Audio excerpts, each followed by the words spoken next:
Hello दोस्तों, आप सभी का एक नए वीडियो पे स्वागत है। आज की वीडियो का जो हमारा टॉपिक है वो है जितने भी 1 रुपए के, 2 रुपए के, 5 रुपए के और 10 रुपए के 2011 से लेके 19 के बीच में सिक्के आए थे डेफिनेटिव सीरीज में। साथ ही में जितने 10 रुपए के स्मारक सिक्के आए हैं वो भी इस वीडियो में मैं आपको सारे बताऊंगा। साथ ही में उन सभी सिक्कों की मैं आज आपको कीमत बताऊंगा कि 2026 में क्या चल रही है। और इस वीडियो को बिल्कुल ध्यान से देखिएगा, आपके सारे डाउट क्लियर हो जाएंगे। आपको देखने को मिल रहे होंगे बहुत सारे सिक्कों की कीमत बहुत हाई बताई जाती है, तो क्या सच में उन सिक्कों की उतनी ज़्यादा कीमत है या फिर सिर्फ हाइप है? ये सारी चीज़ें मैं आपको इस वीडियो में बताऊँगा। तो अगर ये वीडियो आपको पसंद आती है तो वीडियो को लाइक कर देना, चैनल को सब्सक्राइब कर देना और जितना हो सके इस वीडियो को शेयर कर देना। तो आइए बिना समय गवाए इस वीडियो को शुरू करते हैं। तो सबसे पहले जितने भी डेफिनेटिव कॉइन्स आए थे मैं उनकी बात करूंगा। उसके बाद जितने भी स्मारक सिक्के आए थे उनके बारे में मैं आपको बताऊंगा। तो सबसे पहले स्टार्ट करते हैं 1 रुपए के सिक्कों से। सबसे पहले मैं आपको इनकी बेसिक डिटेल्स बता देता हूँ। ये सिक्के 2011 से लेकर 2019 के बीच में इशू किए गए थे। इन सिक्कों का जो मेटल होता है वो फेरेटिक स्टेनलेस स्टील होता है। इन सिक्कों का जो वज़न होता है वो 3.79 ग्राम्स के आसपास होता है। साइज़ 22 mm होता है और जो शेप होता है वो गोल होता है। अब ये सिक्के 2011 से लेकर 2019 तक लगभग सारे ही मिंटों से देखे गए हैं। जो 4 भारतीय मिंटें हैं, Bombay mint, Calcutta mint, Hyderabad mint और नोएडा मिंट। एक बार मिंट मार्क देख लीजिए। जो बॉम्बे मिंट का मिंट मार्क होता है ऐसे डायमंड शेप होता है। कैलकाटा का कोई भी मिंट मार्क नहीं होता है। हैदराबाद का जो मिंट मार्क होता है वो ऐसे स्टार होता है और जो नोएडा मिंट का मिंट मार्क होता है वो गोल्ड डॉट होता है। तो ये सारे ही सिक्के 2011 से लेकर 2019 के बीच में जितने भी सिक्के आए हैं इनकी अभी कोई भी वैल्यू नहीं है। अगर ये घिसी पिटी कंडीशन में है आपके पास या फिर आम चलन से अगर आपको ये सिक्के मिलते हैं तो इनकी 1 ही रुपये कीमत है। अगर यूएनसी कंडीशन में ये सिक्का है आपके पास बिल्कुल चमचमाता हुआ तो इसका पैकेट बिक सकता है, जो बिल्कुल सील पैक्ड आरबीआई का आता है। वो आप बेच सकते हैं किसी भी कॉइन एग्जीबिशन में जाके, जो कि अलग अलग शहरों में लगती है, जो सिक्कों की प्रदर्शनी लगती है, वहाँ बेच सकते हैं। लेकिन इसके अलावा जितने भी सिक्के हैं सब कॉमन कैटेगरी के सिक्के हैं, कोई भी सिक्का नहीं बिकेगा। फिर चलते हैं 2 रुपये के ऊपर। तो स्टार्ट करते हैं बेसिक डिटेल से। ये सिक्के भी 2011 से लेकर 2019 के बीच में इशू किए गए थे।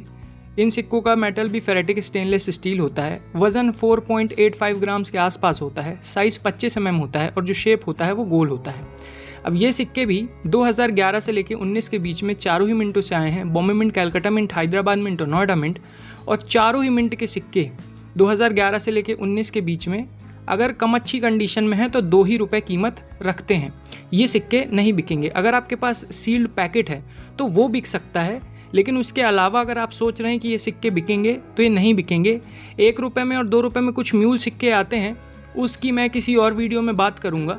लेकिन उसके अलावा अगर आप सोचें कि ये नॉर्मल सिक्के बिक जाएंगे तो इनकी कोई भी कीमत अभी नहीं है। फिर अब हम चलते हैं 5 रुपये के सिक्कों के ऊपर। ये जो 5 रुपये के सिक्के हैं ये भी 2011 से लेकर 2019 के बीच में आए थे। इन सिक्कों का जो मेटल होता है वो निकल ब्रास होता है।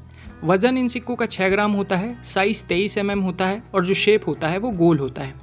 अब ये सिक्के लगभग 2011 से लेकर 19 के बीच में चारों ही मिंटों से आए थे। Bombay mint, Calcutta mint, Hyderabad mint और नोएडा मिंट। और यहाँ पर सिर्फ 2014 के नोएडा मिंट के सिक्के को छोड़ दें तो इसके अलावा सारे ही सिक्के कॉमन कैटेगरी के सिक्के हैं। अगर आपके पास नॉर्मल आम चलन से आपको मिले हैं तो उनकी 5 ही रुपये कीमत है। इसके अलावा बाकी अगर आपके पास यूएनसी कंडीशन में सिक्के हैं, मतलब सील्ड पैकेट है आपके पास अगर इन 5 रुपये के सिक्कों का, तो वो बिक सकता है। लेकिन उसके अलावा अगर नॉर्मल आप सोचें तो ये सिक्का नहीं बिकेगा। 2014 का जो नोएडा मिंट का सिक्का है वो थोड़ा सा कीमती सिक्का है। यूएनसी कंडीशन में आपको 200 रुपये से लेकर 400 रुपये तक दिलवा सकता है और घिसी पिटी कंडीशन में उसकी 15 से 20 रुपये कीमत है। तो सिर्फ 2014 का जो नोएडा मिंट का सिक्का है गोल्ड डॉट वाला, वो बस थोड़ा सा कीमती सिक्का है। इसके अलावा कोई भी सिक्का नहीं बिकेगा। अब चलते हैं 10 रुपये के सिक्कों के ऊपर। तो ये सिक्के भी 2011 से लेकर 2019 के बीच में इशू किए गए थे। ये बायोमेटलिक सिक्के हैं। इनका वज़न लगभग 7.71 ग्राम्स के आसपास होता है। साइज़ 27 mm होता है और जो शेप होता है वो गोल होता है। अब ये जो सिक्के हैं ये 2011 से लेकर 2019 के बीच में चारों ही मिंटों से आए थे। Bombay mint, Calcutta mint, Hyderabad mint और नोएडा मिंट। और चारों ही मिंट के सिक्के अभी अगर आपके पास आम चलन से मिले हुए सिक्के हैं तो उन सब सिक्कों की कीमत 10 ही रुपये है। अगर यूएनसी कंडीशन में है और सील्ड पैकेट सिक्का है तो वो आपका बिक सकता है। उसके अलावा ये जो नॉर्मल सिक्के हैं 10 ही रुपये कीमत रखते हैं और ये सिक्के अभी नहीं बिकेंगे, सारे ही सिक्के।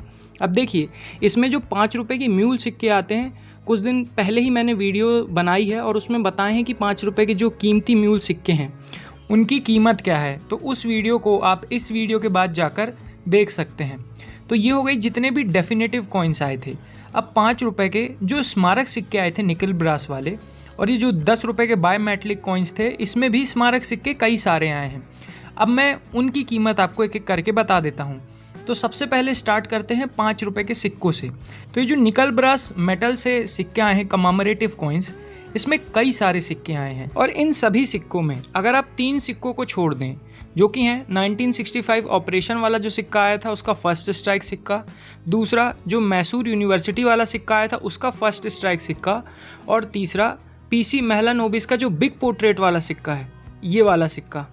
इन 3 सिक्कों को अगर आप छोड़ देंगे तो इसके अलावा जितने भी अभी सिक्के आए हैं सब कॉमन कैटेगरी के सिक्के हैं। आपको जो आम चलन से सिक्का मिलेगा उसकी अभी 5 ही रुपये कीमत है, और अगर यूएनसी कंडीशन में होगा तो 10 से 15 रुपये हो सकती है, लेकिन वो बिकेगा नहीं सिक्का।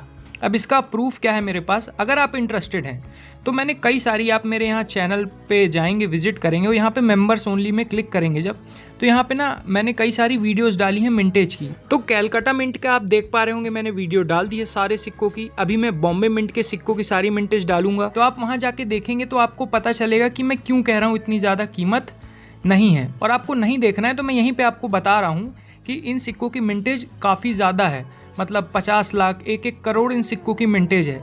तो इसलिए इन सिक्कों की इतनी ज़्यादा कीमत नहीं है। अगर आप अपने कलेक्शन के लिए ख़रीद रहे हैं तो किसी भी मिंट का ख़रीद लीजिए कि आपके पास एक मेमोरी में रहे कि इस तरह का सिक्का भी आया था। लेकिन अगर आप जानना चाहते हैं कि कितनी मिंटेज हैं तो आप उन वीडियोज़ को मेंबर बन के देख सकते हैं।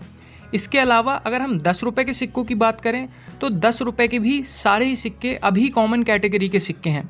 आपने कई सिक्कों की कीमत देखी होगी 1000 रुपये से ज़्यादा है। मैंने इसकी वीडियो जो 10 रुपये के सिक्कों की जो मिंटेज है जिनकी कीमत 1000 रुपये से ज़्यादा है, ये मैंने ऑलरेडी डाल रखी है। काफ़ी समय पहले मैंने ये वीडियो डाली थी। उस वीडियो को आप जाकर देखेंगे तो उसमें मैंने मिंटेज बताई है कि इन सिक्कों की मिंटेज कितनी है। 50-50 लाख इन सिक्कों की मिंटेज है। तो ये जितने भी 10 रुपये के सिक्के आए हैं इनमें से कोई भी सिक्का अभी एज सच कीमती नहीं है। इन सिक्कों की बहुत कम कीमत है। तो अगर आप अपने कलेक्शन के लिए ख़रीद रहे हैं तो मैं आपको इसलिए बता रहा हूँ कि ज़्यादा पैसे इन्वेस्ट मत करिएगा। अगर यूएनसी कंडीशन में सिक्का मिल रहा है तो 50 रुपये तक आप खर्च कर सकते हैं, लेकिन उससे ज़्यादा मत करिएगा। इसके अलावा अगर मैं पर्सनली बताऊँ तो मैंने कई सारे जो रेयर सिक्के हैं उनका ना अप्लाई किया है और उनकी मिंटेज बाहर नहीं आई है। और मैंने ये देखा है कि कई सारे ऐसे सिक्के हैं जो अभी रेयर हैं लेकिन उनकी मिंटेज नहीं पता है कि उन सिक्कों की मिंटेज कितनी है। जैसे बहुत से सिक्के हैं जिनकी मिंटेज अवेलेबल है और बहुत कम मिंटेज हैं, और उन सिक्कों की मिंटेज आपको पता है। जैसे कि मैं उदाहरण के लिए बताता हूँ, 10 रुपये का क्रॉस कॉइन 2005 का, उसकी मिंटेज अवेलेबल है, आप उसको देख सकते हैं। तो उसमें आप इन्वेस्ट कर सकते हैं क्योंकि उसकी मिंटेज अवेलेबल है और उसकी कीमत बढ़ेगी क्योंकि काफ़ी कम मिंटेज है। तो ऐसे सिक्के आपको ढूंढना है जिसकी आपको मिंटेज पता हो, तो उन सिक्कों में इन्वेस्ट करिए। इसके अलावा अगर आप कलेक्शन करते हैं, आपकी हॉबी है, बिल्कुल इंटरेस्ट है, तब तो कोई समस्या नहीं है। आप थोड़ा पैसा ज़्यादा भी इन्वेस्ट कर सकते हैं क्योंकि वो हॉबी का पार्ट है। लेकिन अगर आप सोच रहे हैं कि इस फील्ड से आपको कुछ फ़ायदा हो इन फ्यूचर और आप काफ़ी ज़्यादा पैसा इन्वेस्ट कर रहे हैं, तो एक बार मिंटेज ज़रूर देख लीजिए उस सिक्के की, और वो क्या मार्केट में डिमांड सप्लाई कैसी है, उस हिसाब से आप किसी सिक्के के लिए पैसा खर्च करिए। और इन सिक्कों में एरर जो सिक्के होते हैं वो थोड़े से कीमती होते हैं, जैसे कि 6 o'clock रोटेशन हो गया, शिफ्टिंग एरर हो गया, लाखी एरर हो गया, ऐसे कई तरीके के एरर सिक्के आते हैं, तो वो थोड़े से कीमती होते हैं, तो आप उनमें इन्वेस्ट कर सकते हैं। तो ये थी गाइज़ एक छोटी सी वीडियो। अब आपको वीडियो कैसी लगी कमेंट सेक्शन में ज़रूर बताइएगा। तो आई होप आपको इस वीडियो से कुछ सीखने मिला होगा। Thanks for watching this video. तो फिर मिलते हैं नेक्स्ट वीडियो में, तब तक के लिए जय हिंद, जय भारत।